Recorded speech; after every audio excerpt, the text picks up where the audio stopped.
Well, it's my pleasure to introduce Patricia Parkinson. She's the co-founder of Decrypted, and Patricia and her team were responsible for the new Telos branding.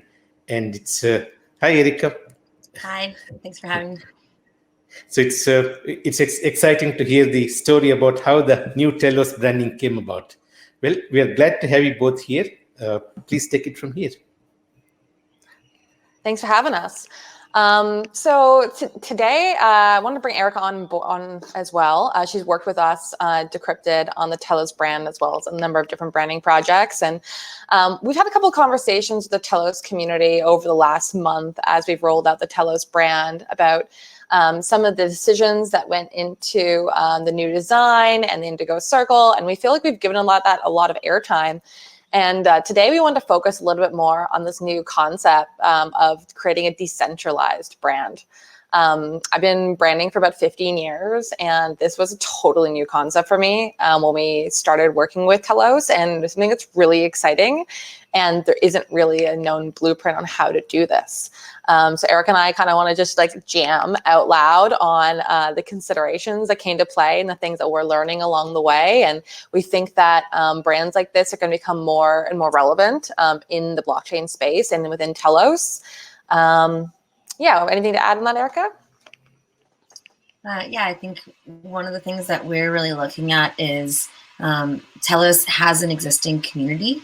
And so how do we create a brand that allows people who have put a lot of time and energy into contributing to the network to paint on a canvas? And so the idea of making a brand that at one time stands for something, and then on the other hand also allows for a lot of individual contribution and iteration was something that we thought heavily about, and that really informed the way that we approached this project.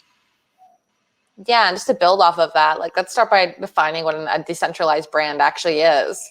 In a traditional way, a brand is owned by an organization, and the majority of the brand materials are disseminated out by them, and the brand is controlled and upheld by them in terms of its integrity. And it's only in kind of fan fiction or fandom that we find that people build on brand materials in this way. So with things like music or films or any kind of fandom, you'd see people creating more potentially than the actual brand owners themselves. But with something like Telos and being commissioned by the Telos Foundation, we were aware right off the bat that the Telos Foundation does not own the Telos brand, nor can they tell the community what to go do and use. So we needed to approach it with the lens of painting the picture of a vision and planting a seed that we hoped the community would adopt, but didn't necessarily assume that the community would adopt.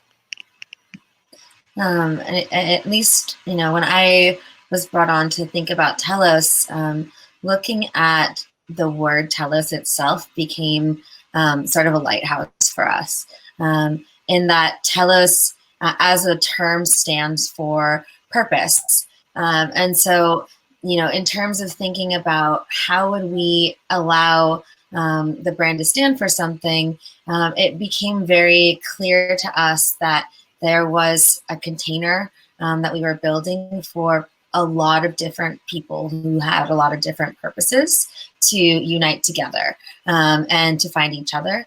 And so in thinking about what would it actually look like to turn this into something that would be usable, we really started to think about, what would enable people to define and add their own layer of what their purpose is, so that the Telos brand, rather than defining and promoting a single purpose, actually becomes a platform to enable many different groups with different purposes to enact whatever action they want to take to achieve their outcomes. Yeah, and just in terms of that, we definitely anchored into the concept of what Telos was and the intrinsic things that we felt weren't going to change, but then started evaluating what elements of the brand were up for negotiation and up for reinterpretation. And there was an interesting consideration of like at what level and at what point did we bring the community in to have a voice in that. So there were things like Telos standing for purpose that we felt everybody was going to be in agreement on, and some things that we felt were up for discussion, like the use of the acorn logo.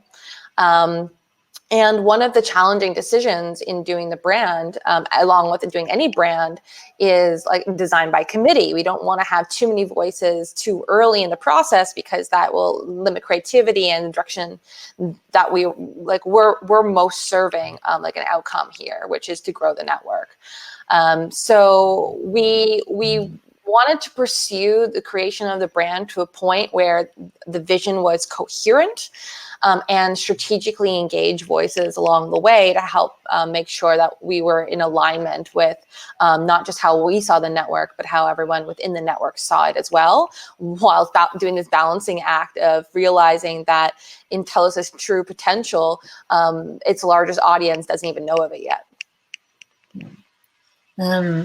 Patricia, I'm really curious because I know you've done a lot of work. We've worked together on Everpedia, among other projects, where the brand does have a lot. It's a very all-encompassing sort of tableau of topics, and so there's a lot of kind of flexibility in terms of what that brand could stand for. I'm really interested just to hear your thoughts compared to other projects you've worked on.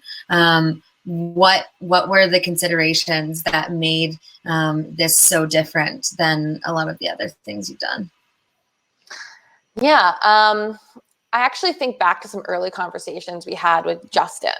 And before we started thinking of any of the attributes of the brand, it was, how can a brand be created that is, that can be like co-owned and evolved in collaboration with the community. And not to say that we've gone this far yet, but the intentions that we talked about with the Telos Foundation and with Justin was creating a platform where people felt shared ownership of the brand. They had access to the assets, they could have conversations about it. And that's something that I envision would be very beneficial for Telos in the future, is like almost like a resource space. So in not to say that this would be necessarily created, but what if you had DAC that managed a brand and people could raise their hands and be determined as custodians and have some trust established in them. So there was something around the container of where the brand materials were disseminated and how people had ability to contribute and manage those materials. What was also new with Telos was when we started looking at like the values that Telos stood for. There are some things that we can assume from the blockchain space in general, and a lot of like-mindedness here. But there was this feeling that as the network evolves, the values of Telos would evolve.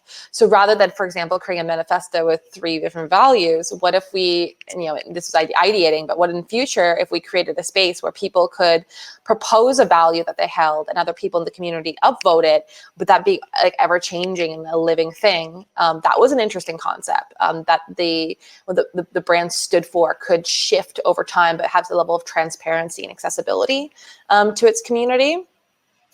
Otherwise, just to kind of like think back on what was really unique about Telos, I think that similar to Everpedia, we were faced with this like dichotomy between like a challenge and opportunity of how do you create a brand for potentially everybody. With Everpedia, we talk about it being the encyclopedia for everyone, and we came across this concept of it being a container brand. So the brand not speaking loudest of all, but being a container for those that want to create within it.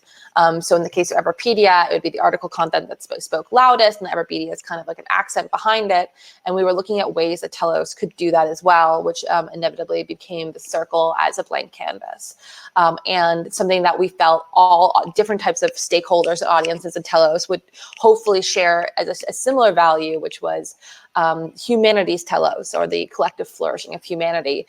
We didn't feel a lot of people that joined the network would have any kind of qualms with that. And go ahead, Erica.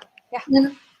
One of the things that I'm really thinking about is, a lot of people conceive of branding as being something that, you like send off the brand to the consultants and they bring it back to you and that's it, and you just act upon it. And I'm hearing kind of implicitly within the way that you're describing it, and I know from our own internal conversations that a lot of our emphasis was upon giving people a starting point rather than an end-all be-all. And so I think that's a really interesting nuance between at least this project and other branding projects that I've been involved in. And I'm curious to hear more from you about how you conceive of brand as starting point or recommendation or sort of like a place to edit from for a community. Yeah, that's I said early on that the concept of decentralized brand is something that's exciting and new. And I think that that's actually a lesson that we learned in this process is we viewed it as this starting point, this seed. And at the point that like we had engaged some of the community behind the scenes along the whole process in a very kind of strategic way. But when the point that we released it to the community, our intention was to go, hey, this is what we've been working on. This is what we're thinking. What do you think? And to bring the community into that dialogue to continue evolving the brand alongside us. And I think that it was my perception is that it was perceived like, here's the brand, it's done and finished, go and use it now. And that's something I think in terms of languaging and framing that we've taken on board in doing decentralized brands in the future, and that we're going to continue to emphasize with Telos is that, there are a lot of very talented, insightful, passionate people in this community who have insights that we hadn't even thought of in the process. So going back to your question, Erica, I think it was around how do we have this brand as kind of the start jumping off point. I think it's important to open a dialogue and pose questions and to not be leading in that sense, but to explain our rationale as much as possible and try to bring people along the journey of our thinking with us as much as we can. And I just talked to Justin about this last night, so I'm going to tease it a little bit. But one of the things that we are most excited about with the brand is that the brand isn't really, the logo is fantastic and the logo is a logo, but a brand is not a logo. And we thought that the biggest opportunity here is actually around messaging and movement building. And I'm going to throw to you in a moment, Erica, to speak more about this. But we've been realizing for a long time that this word blockchain is very heavy and it can be alienating to some and almost like a closed door when you raise it. But a lot of us share similar values around why we're working in blockchain and what if we could put different language to it. And we started thinking of language that we could use with Telos and have landed on the concept of telocracy, which we find really interesting. And Erica, maybe you want to talk a little bit more about that. Yeah, one of the things, as I said, we were very motivated by this word Telos in a world where the brand could really stand for a million different people's ideas and perspectives and opinions and directions that it could go. We didn't have a ton of anchors, but that word Telos, meaning purpose, was a really strong anchor for us in terms of thinking through what do we stand for? What does this brand stand for that is different than other brands and that is something that actually would be meaningful in terms of impact on the world. And we started to think about, what were other movements that we respected that took a philosophy of how to organize people and helped it spread.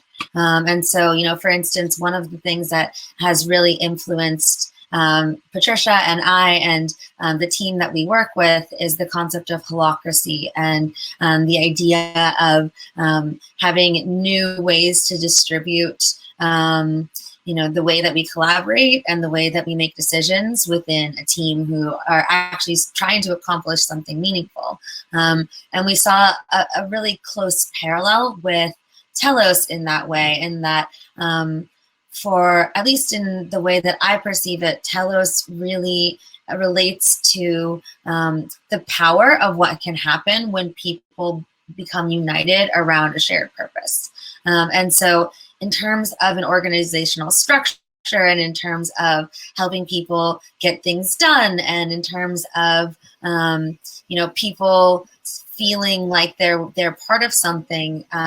At least I see there being a huge potential for this shared purpose to be a focal point for one, gathering people, two, helping them plan and coordinate around what they'd like to do to accomplish their shared purpose, and then three, actually execute upon it.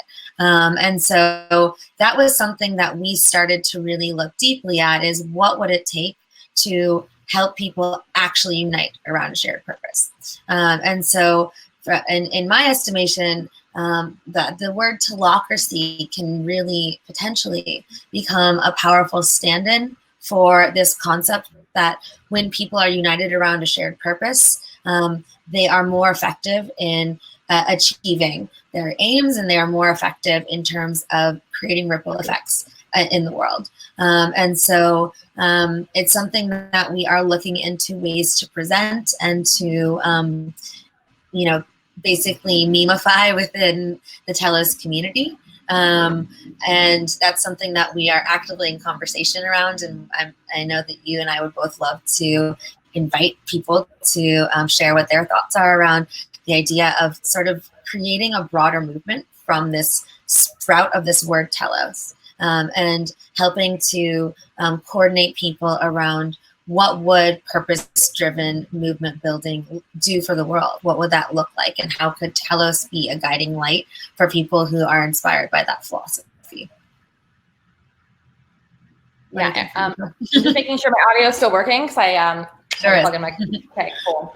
Yeah, I think that it's pretty remarkable that there is so little already online and on the concept of telocracy. Like, similar to the logo, it feels like a blank canvas mostly, which I think is great from a thought leadership perspective and from a social perspective, from a conversational point perspective. And one of the things that I'm most interested in with the community as we kind of bridge this is starting to ask people what their Telos is. And if people would sum it up as a definitive statement, as a list of different things, and that's looking at this as an exploratory exercise, that's one of the things that excites me the most, and being able to build off of it that way.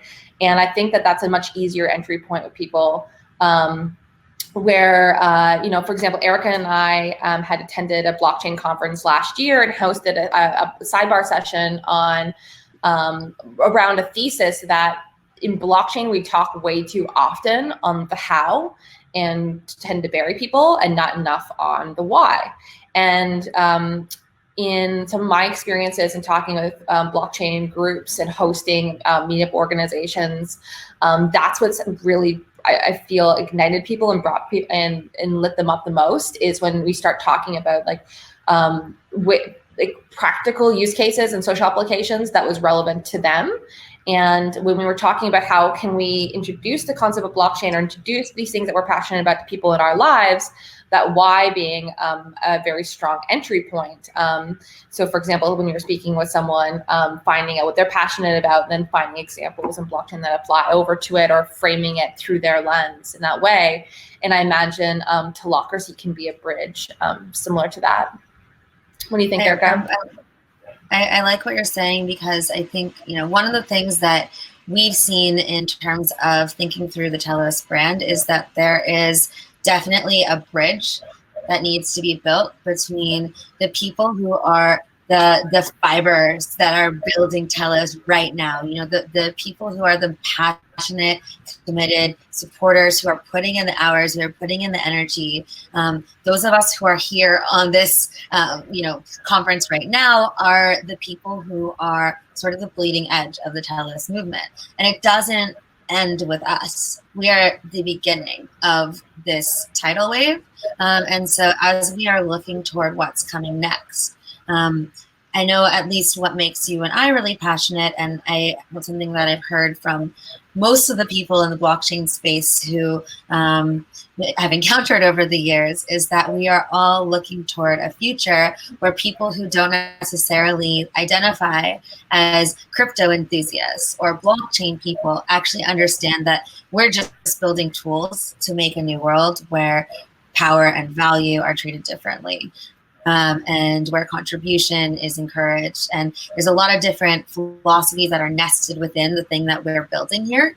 And so, it's right now, in terms of where the brand stands, to me, we have an opportunity as the passionate people, as the early adopters, to make something that is super accessible to the people who do not yet feel part of the in-group or part of this little club that we're in. And so in terms of, the goals of what all of our branding efforts we're driving toward and are going to be driving toward in the future, we're very much keeping people in mind who do not yet feel passionate or bought into the blockchain world and the crypto world, but who are enlivened by something that matters to them. Whatever that is, we want them to be calling it their Telos.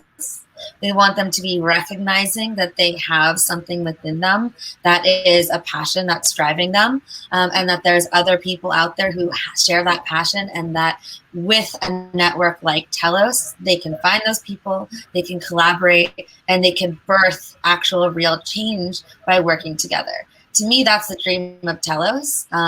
That's the brand that we want to create. And that's the thesis of what makes Telocracy really special, is that if we are able to distill what makes the people who are here right now really passionate about Telos and spread that, then that's going to be a very powerful mechanism for helping create ripple effects far beyond what any one of us individuals can do on our own. I'm so glad Erica is on this live stream to speak so eloquently when I'm sitting here at 7 a.m. and just in general to be working on the Telos project. And a lot of the branding language, majority of the branding language that you've seen come out has been from Erica's, eloquence that you're witnessing right now. So I'm not just glad to be collaborating with you on this, Erica, but I just want to call you out for being able to articulate something so abstract in the way that you have and kind of put our finger on this, because I think a lot of us are dancing around these feelings, but it's sometimes hard to really identify and to figure out a strategy for achieving what you're suggesting. And I think a lot of times we can get really wrapped up and excited about the technology at play and kind of lose sight of that bigger picture and how we can actually spread this into a much wider movement. Mm-hmm. I wanted to ask you something, Patricia. I know one of the quotes that I've seen you say in some of the articles that came out, and in thinking about the Telos brand, is that good brands attract and repel. And, part of the challenge in being a branding person who's doing this work is that there's necessarily going to be people who don't necessarily feel in touch with whatever brand you're putting out there. And so obviously our goal is to appeal to the most number of people as possible and bring them into the Telos movement, while also understanding that unless there are some people who are repelled, we're maybe not veering hard enough towards standing for something. And so I'm really curious to hear your thoughts about how that's played out, how that sort of those two sides have played out in your mind in terms of thinking through the Telos brand. Yeah. I don't think I've ever been involved with a branding project that had as much vocal community participation on both sides previously. It's been very eye-opening and motivating to see people care so much, and it makes me feel like we're doing something meaningful and creating something that's standard for something. And yeah, there was enormous amount of support in terms of people creating creative materials and jamming and remixing off of the idea immediately. And also a lot of very vocal people that either didn't feel part of the process early on or thought that the brand represented a lack of forethought and thinking and its simplicity. And that was confronting to us. But when we checked in with ourselves, the first thing that came to mind is, wait, people are caring enough to have conversations about this. That's good. That's great in itself. And two, this concept of you can't please everyone / change takes time, and starting to become comfortable with that. And that was evident to us even with the people that we were engaging very early on, like Justin and CJ and Doug.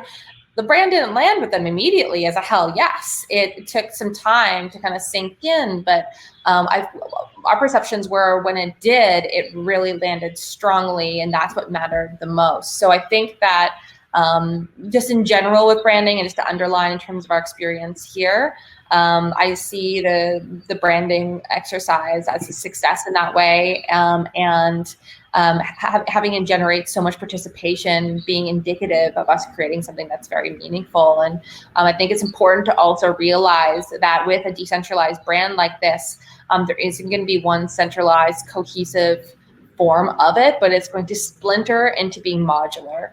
And we're already seeing that with people, for example, continue to accept the acorn, to have their interpretations of the brand, and that is totally okay. At the end of the day, the visuals are kind of an afterthought in terms of the branding, but what we really wanted to make sure we seeded was a focus on why people cared about Telos as a network and what we could build upon to spread this much more widely, which I think is around the concept of being purpose-driven, which I don't think anyone I've come across actually has been pushing against, because that's so intrinsic to the brand. And that's really, that to me speaks to the fact that we're actually expecting splinters. We're actually expecting that people will take this and run with it in a completely different direction, because we're not dictating this is your purpose, this is how your purpose should be executed through the platform. It's a platform, it's a network for a reason, because the idea is to provide fertile ground for people who care very much about something to build upon it. And so the idea that people would take a starting point or a kernel and then design it into something completely different that you and I had never thought of is actually the sort of landscape that we're attempting to build. That's a proof of success in a lot of ways, if it morphs beyond anything recognizable to you and I. Yeah, well said. This might be a good time to just open up to some Q&A. I just see CJ jumped in as well, but I'm happy to answer any questions and just start discussing some of these considerations with people. Well, thank you for sharing that, both Patricia and Erica. I like the logo myself and the branding. It's very elegant, and I'm sure a lot of work has been put into this. So Patricia, tell us about yourself. You are, and about your company. You are from, you both of you are founders of Decrypt, right? And tell us about what you do and how you came into Telos. Yeah, so I have been working loosely in the blockchain space since about 2015, 2016. It wasn't until 2017, 2018 with Steam that I actually started working much more closely in the blockchain space. And since about last year, I've been working with the Decrypted team. We started actually as Chestnut, which was a smart account platform that we pitched at the EOS hackathons and had some success with. And that's where I first met my co-founders, Dan and Danielle. And Danielle previously had co-founded Blockchain Babes with me, which was an organization working with introducing women into the blockchain space. And we all met in Bali around that time, along with Brandon, who had also become a co-founder, and Erica in the mix of this. We all find ourselves as kind of nomad world travelers of sorts. And Telos actually got onto our radar first with Chestnut. I think we were at the South Africa hackathon for EOS and did a press release with Telos, making it really clear that our product at the time, Chestnut, was intended to be blockchain agnostic, and that we would be supporting Telos at one point, which is still our hope with the project. So we've known Justin for a while and been very aligned with Telos's positioning. So after working on Everpedia for the last year, which we continue to do, but in parallel to that, when Telos approached us to help reposition them, we were incredibly excited about the alignment between what we want to be seeding in the blockchain space in general, and the conversations we want to be having, and the platform that Telos provided to be able to do that in alignment between it. And Erica, maybe you want to build on that? Yeah, and Patricia and I were both doing branding work in the blockchain space, and there aren't many of us. And so when we came across each other, it was a moment of like, okay, maybe we have a lot of alignment on what we're doing, and kind of off to the races, started collaborating on a few projects. And she was kind enough to bring me into a few of the things that she was working on. We had experimented with some sort of decentralized agency models ourselves a couple years ago. Eventually, she founded Decrypted, and I come in and support where I can with a lot of the projects. I come from a brand messaging background, and so my efforts are generally to put language to these abstract concepts. And my specialty is really working on projects that need to explain a paradigm shift before people can even understand what they do. And so Telos, kind of bridges that gap in a lot of ways, because I think, if explained as a purpose-oriented platform, I think a lot of people can understand what that is. If explained as a blockchain, I think there's still the vast majority of people that may not be super inspired. And so I saw this as a really huge opportunity to take something that, is deep in the blockchain space and make it really accessible to a lot of people who may not yet self-identify as so-called blockchain people. And I'd love to jump in and share a quick story that Eric has heard me share lots of times before, but was an enormous lesson for me. And I think some of us in this space could probably keep it a little bit more at the forefront of mind. But when I first came across Erica, like she said, she positioned herself exactly as I did, as a blockchain brander. And there wasn't a lot of us doing it. And my initial instincts were, okay, she's competition. There's not a lot of work out there. And we were in the same social circles, but that still didn't create a point of uniting until she actually reached out to introduce herself. And as soon as we connected, we realized that we weren't actually competing against each other. Our skills were very complementary. Whereas Erica approached things more with the messaging and psychology point of view, with a lens to all the other considerations in branding. My strengths are very different to hers, in sense of more of the vision building and the visual nature of a brand. So we became very natural partners in that sense. And it's a lesson that's really stuck with me around this theme of cooperation, or just a general cooperation in the industry, that I think we can be doing more of. And that's one of the reasons why I'm excited about a platform like Telos. Someone on our team once pointed this example to me about how many organizations in the world are working towards the same purpose by competing for resources. What happens if they can identify each other and work together towards those goals, rather than being completely isolated in the world and fighting over very limited resources in their goals? And I'm really excited for Telos potentially be a platform to enable that. Excellent. Thank you very much for both of you for taking the time to be part of this event. And we are very glad that you worked on Telos. We are very happy with the branding, and thank you very much.